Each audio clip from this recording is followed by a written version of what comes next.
सभी भाइयों और बहनों को राम राम। दोस्तों, आज की इस हैरान कर देने वाले बहुत ही ज़्यादा खौफनाक एपिसोड में मैं आप सभी लोगों के सामने रानी नाम की लड़की के साथ ओयो होटल में घटी हुई एक ऐसी खतरनाक भूतिया घटना लेकर आ गया हूँ जिसे सुनकर आप लोग काँप उठेंगे। इस घटना की वजह से एक मासूम सी लड़की की जो ज़िंदगी है ना, वो बहुत घटिया तरीके से बर्बाद हो गई। दोस्तों, इस कहानी को आप अंत तक सुनिएगा और आप लोगों से मैं ये विश्वास दिलाता हूँ कि आप लोगों का ये दिल दहल जाएगा इस कहानी को अगर आप लोग पूरा सुनेंगे। इस कहानी के अंत तब तक तो पहुँचेंगे जब तक हम शुरुआत नहीं करते। तो चलिए शुरुआत करते हैं। दरअसल रानी नाम की लड़की की ये घटना सन 2021 की घटी थी। ये जो रानी नाम की लड़की ना, ये दिल्ली में रहकर अपनी लाइफ को बहुत अच्छे से एंजॉय कर रही थी। किसी भी तरह की कोई भी परेशानी नहीं थी, ये बहुत खुश रहती थी। रानी का एक लॉन्ग डिस्टेंस रिलेशनशिप वाला बॉयफ्रेंड था जो कि पुणे में रहता था। उसका नाम निखिल था। वो अपनी जॉब करता था, ये रानी भी अपनी जॉब करती थी। ये दोनों बहुत मैच्योर थे, मतलब जैसे नए वाले लड़के नहीं थे जो आजकल बहुत ट्रेंड चल रहा है। दोनों लाइफ में बहुत खुश थे। दोनों एक दूसरे से 3-4 महीने पर मिलते रहते थे। इनका रिलेशनशिप लगभग 6 साल पुराना था। दोनों सोशल मीडिया के वेबसाइट के थ्रू एक दूसरे से मिले थे। जब 3-4 उन लोगों ने मीटिंग कर लिया तो दोनों के बीच में गहरा रिलेशनशिप बन गया। और रानी को बारिश का मौसम बहुत ही ज़्यादा पसंद था। जब कभी भी बारिश का मौसम आता तो उसे निखिल की याद सताने लगती और बोलती, काश तुम मेरे साथ होते तो दोनों एक दूसरे के साथ बैठ के बढ़िया चाय पकौड़े का और बारिश का मज़ा ले रहे होते। इस बार जब से बारिश का मौसम आया था 2021 वाला, रानी अपने बॉयफ्रेंड को फोर्स करना शुरू कर दी थी कि इस बार मुझे तुम्हारी बहुत याद आ रही है, मिलो मुझसे। ऐसा हुआ था कि निखिल ने पहले ही क्लियर कर दिया था कि इस बार हमारे ऑफिस में थोड़ा प्रेशर बढ़ने वाला है बारिश के टाइम में, तो मुझे टाइम हो सकता है ना मिल पाए और मैं इस बारिश में शायद तुमसे मिल नहीं पाऊँगा। जैसे ही विंटर लगेगा हमारा जो बिज़नेस है वो थोड़ा सा मतलब कम होगा उस टाइम, तो विंटर सीजन में मैं तुमसे मिल पाऊँगा। इस टाइम में मुझे छुट्टी मिलेगी। लेकिन जो रानी थी उसका बहुत मन कर रहा था और वो लगातार जिद करने लगी कि मुझसे मिलो। तो इधर निखिल ने भी कोशिश किया कि दोनों मिल जाएं। दोनों एक दूसरे को बहुत प्यार करते थे। किसी की कुछ इच्छा हो तो सामने वाला इसका दिल नहीं तोड़ता था। निखिल ने कोशिश किया और उसको छुट्टी मिल भी गई और फाइनली वो 15 जुलाई 2021 को उसके ऑफिस वालों ने उसको छुट्टी दे दिया। निखिल खुश होता है और यह खुशी अपनी गर्लफ्रेंड यानी रानी को फ़ोन लगाकर उससे शेयर करता है। रानी को बताता है कि उसकी 16 जुलाई को उसकी छुट्टी मिल रही है। तुम जो है वो एक दिन के लिए आ जाओ और हम लोग बढ़िया से घूमें फिरेंगे, मज़ा करेंगे, पूरा दिन तुम्हारे साथ रहेंगे। और रानी भी अपनी टिकट बुक करने के लिए तैयार हो जाती है और निखिल भी अपना टिकट बुक करता है। लेकिन रानी इस बार बोलती कि इस बार मैं पुणे में नहीं घूमूंगी, इस बार मुझे मुंबई घूमना है। काफ़ी समय हो गया है मुंबई गए हुए, चलो मुंबई में मिलते हैं। अब यहाँ निखिल कहता है कि ठीक है, चलो मुंबई में ही मिल लेंगे। वैसे मैं भी मुंबई से बहुत दूर तो हूँ नहीं। तो जो 15 जुलाई का दिन रहता है वो निखिल बोलता है कि मैं कंप्लीट करूँगा और 16 जुलाई को मुंबई से मतलब पुणे से मुंबई के लिए रवाना हो जाऊँगा और होटल रूम बुक करके रखूँगा और फिर तुम इसी होटल में आ जाना। ये लोग ऐसे ही करते हैं। 16 जुलाई का दिन आता है, वो निखिल अपना सारा ऑफिस का काम एक दिन पहले कंप्लीट करके और निकल जाता है। अब वो यहाँ से मुंबई पहुँच जाता है।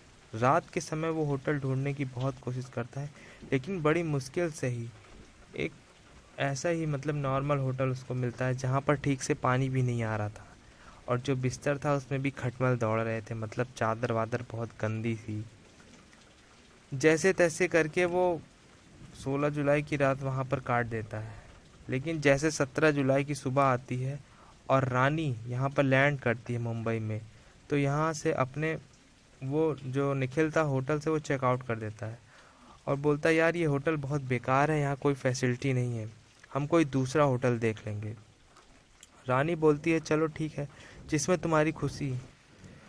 होटल ढूंढ लेंगे। तो ये लोग जुगाड़ लगाते हुए, इन लोगों को कोई होटल मिलता नहीं तो ये लोग ओयो होटल में जाते हैं, जो ओयो के होटल होते हैं उसके अंदर जाते हैं। सब कुछ एकदम फिट था। फिर से बारिश होने लगती है। ये लोग खूब बात करते हैं, चाय पकौड़े खाते हैं, नाश्ता करते हैं। और बारिश के मौसम में चाय पकौड़े खाने का एक अलग ही मज़ा रहता है। दोनों एक दूसरे से बात करते हैं, मूवी देखते हैं टीवी में। उसके बाद रात हो जाती है। दोनों रात में बैठकर बढ़िया अपने होटल में थोड़ी ड्रिंक करते हैं। दोनों एक दूसरे के साथ क्वालिटी टाइम स्पेंड करते हैं। और लगभग 12 बजे के आसपास दोनों बेड में सोने के कगार पे थे। दोनों को लगभग नींद आ ही रही थी। अचानक से वॉशरूम से किसी की गहरी गहरी सांस लेने की आवाज़ सुनाई देती है।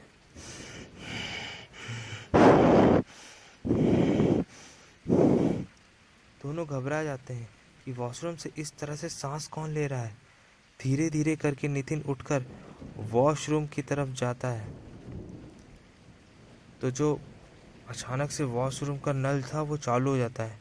निखिल जो है घबरा कर अपने कदम जो है पीछे कर लेता है।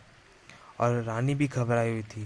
रानी बोलती है देखो डायरेक्टली वॉशरूम में मत जाओ, हाथ में कोई चीज़ ले लो, डंडा वंडा। शायद कोई वॉशरूम में है जो हम लोगों की जासूसी करने की कोशिश कर रहा था। हम दोनों को साथ में देखने के लिए शायद कोई अंदर छुपा बैठा था। उसको डंडे से पीट देना अगर तुम्हें वो नुकसान पहुंचाने की कोशिश करेगा तो एक डंडा पड़ा था, उसे उठाकर निखिल था वो बड़ी हिम्मत से फाटक का दरवाज़ा खोलता है बाथरूम का। तो क्या देखता है, अंदर एक बिल्ली थी। पर यहाँ पर बिल्ली आई तो आई कैसे? जैसे तैसे करके ये लोग बिल्ली को अपने रूम से बाहर भगा देते हैं और दरवाज़ा बंद कर देते हैं। फिर वापस से सोने के लिए एक दूसरे के आजू बाजू सोने लगते हैं। और 5-7 मिनट के बाद ही इनको थकान तो थी इनको बहुत ज़्यादा, इनको वापस से नींद वापस आने लगती है। और हल्का फुल्का नशे का भी सुरूर था क्योंकि ड्रिंक किए थे। तो दोनों नींद वापस से आ ही रही थी। तो इनको लगता है बेड से नीचे से कुछ आवाज़ आ रही है। इनके जो बेड था उसके सामने टीवी लगी थी और टीवी के नीचे एक टेबल था। और नॉर्मल टीवी के नीचे वाला टेबल वो जो रहता है जिस पे सामान वामान रखे रहता है, तो वो टेबल अचानक से खूब ज़ोर ज़ोर से हिलने लगा। अब इन लोगों को लगा कि भूकंप आ गया है क्या। लेकिन अगर भूकंप आता है तो पूरा रूम बिल्डिंग सब कुछ हिलते हैं, ये टेबल क्यों हिल रहा है? इन लोगों को समझ में नहीं आ रहा था। फिर टीवी के नीचे वाला टेबल बहुत ज़ोर ज़ोर से हिलने लगा और लाइट्स भी बहुत ज़्यादा धीमी थी, जैसे कि नाइट बल्ब चालू होता है ना, और वो बार बार ऑन ऑफ होने लगा। वो भी इन लोगों को लगा कुछ गड़बड़ है। इन लोगों को कुछ समझ में नहीं आ रहा था कि क्या है। निखिल अपनी लाइट ऑन करता है तो जो बेड रहता है, वो बेड और जो मेज रहती है दोनों हिलना बंद हो जाता है। इन लोगों को ऐसा लगता है कि कोई तो गड़बड़ है। ये लोग कहते हैं चलो एक काम करते हैं, सोते नहीं हैं, बातचीत करके ये आज रात काट देते हैं, फिर जैसा सुबह होगा वैसे निकल जाएंगे। मैं अपने पुणे की तरफ और तुम भी दिल्ली की तरफ निकल जाना। दोनों फिर रात में बात करने लग जाते हैं एक दूसरे से। और अब बचपन की बातें कर रहे थे, घर की बातें कर रहे थे, पढ़ाई लिखाई की बातें कर रहे थे, करियर की बातें कर रहे थे। दोनों अपनी सारी बातें शेयर करना शुरू कर देते हैं। इस बार जो है वो लग रहा था बेड के नीचे से कुछ आवाज़ आ रही है और ज़ोर ज़ोर से किसी के सांस लेने की आवाज़ इस बार से नीचे की तरफ से आ रही थी। जो पहले वो आवाज़ बाथरूम की तरफ से आई थी, वो आवाज़ अब नीचे से आने लगी थी। अब जो है रानी वो बेड के नीचे झांकना शुरू देखती है कि नीचे क्या चीज़ है। वो जैसे ही बेड के नीचे घबरा के नीचे देखने की कोशिश करती है और क्या जोर से चिल्लाती है कि, और निखिल कहता है वो क्या हुआ, नीचे क्या दिखाई दिया तुम्हें? जो रानी थी वो कुछ नहीं बोल पाती और मुंह में हाथ रख के बैठी हुई थी और अपने हिसाब से सांस ले रही थी बहुत जोर जोर से। निखिल जो है वो भी सोचता है लाओ मैं भी तो देखूं नीचे की तरफ है तो कहते क्या। जो निखिल रहता है वो भी कहता है कि रानी क्या देखा तुमने? वो भी नीचे देखने की कोशिश करता है और क्या पाता है, नीचे तो कुछ भी नहीं है। वो रानी से पूछने लगता है कि तुम्हें कुछ दिखाई दिया है क्या? कुछ तो गड़बड़ चल रही है। एक काम करते हैं, हम लोग यहाँ से चलते हैं, ये होटल सही नहीं लग रहा मुझे, ये रूम भी सही नहीं लग रहा है। रानी बोलती कि हाँ, हम लोग इस होटल से चल देते हैं। दोनों उठते हैं, अपना बैग में अलमारी रखे थे, दोनों का छोटा छोटा बैग था, दोनों उठा के अपने कपड़े चेंज करे और बाहर के लिए जैसे ही दरवाज़ा खोले,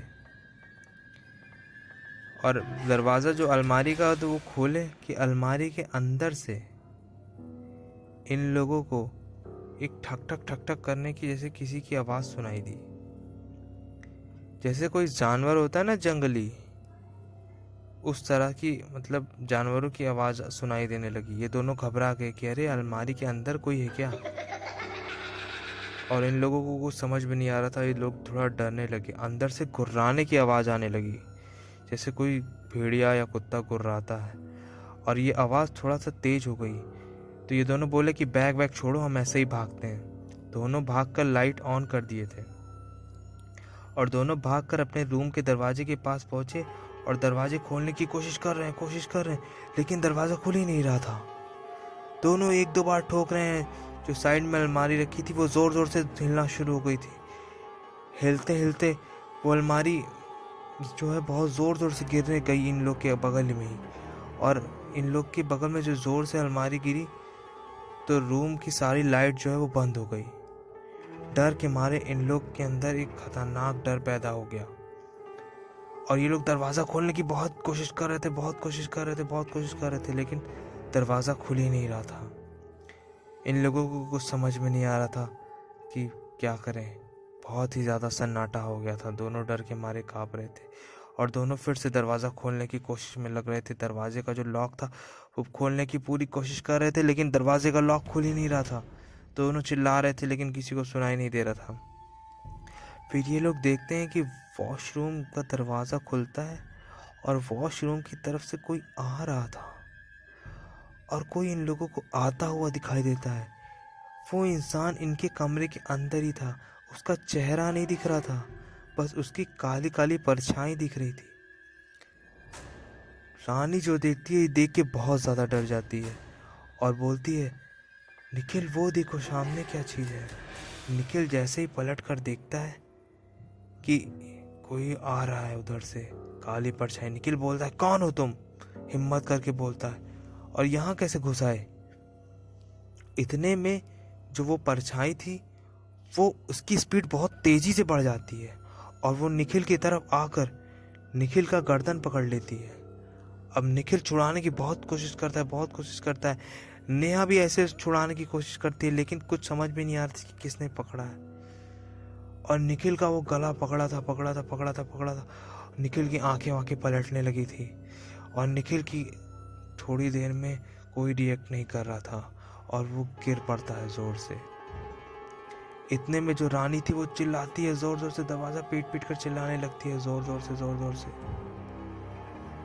तब अगल बगल के नीचे के रूम वाले जो लोग थे उनको सुनाई देता है। वो लोग दौड़ कर आते हैं और दरवाज़ा तोड़ा जाता है।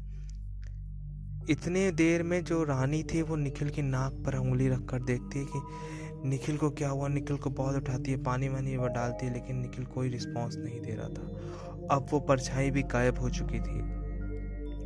रानी उसकी नाक के ऊपर उंगली रखकर देखती है तो निखिल की सांस रुक चुकी थी। शायद निखिल की मृत्यु हो चुकी थी और उस काली परछाई ने उसकी जान ले ली थी। जब लोग दरवाज़ा खोल के अंदर आते हैं तो लोग जो है निखिल की बॉडी को लेके एम्बुलेंस से हॉस्पिटल लेकर जाते हैं, लेकिन वहाँ पर डॉक्टर उसे डेड बता देता है। ये सुनकर रानी के ऊपर दुखों का पहाड़ टूट पड़ता है और उसको कुछ समझ में नहीं आ रहा था कि वो क्या करे। वो रोती है, चिल्लाती है, अपने घर फ़ोन करती है, घर से लोग आते हैं, सारी बात बताती है, लेकिन कोई उसकी बात पर विश्वास करने को तैयार ही नहीं हो रहा था। सब सोच रहे थे कि लड़के को हार्ट अटैक आ गया है। दोस्तों, बहुत ही खतरनाक कहानी थी ये और जो बिल्कुल सच्ची कहानी थी। ये जिस किसी के साथ भी ऐसा हो जाएगा, आप लोग सोच सकते हैं कि उसके ऊपर क्या बीत रही होगी। उस दिन के बाद से रानी ने निखिल को हमेशा हमेशा के लिए खो दिया और आज भी उसकी सारी बातें याद करके जीती है। अब तो रानी की शादी हो चुकी है। मैं रियल नेम नहीं बता रहा हूँ क्योंकि हो सकता है पर्सनल प्रॉब्लम हो जाए किसी को, लेकिन ये कहानी मुझे रानी ने बताई है। तो दोस्तों, अगर आज आप लोग यहाँ तक मेरी कहानी सुने हैं, तो अगर आप लोगों को अच्छी लगी हो तो चैनल को सब्सक्राइब करिएगा और बेल आइकन दबा के प्रेस करिएगा। चलिए दोस्तों, मिलते हैं कल एक नई कहानी के साथ। तब तक के लिए आप सभी का दिन शुभ हो।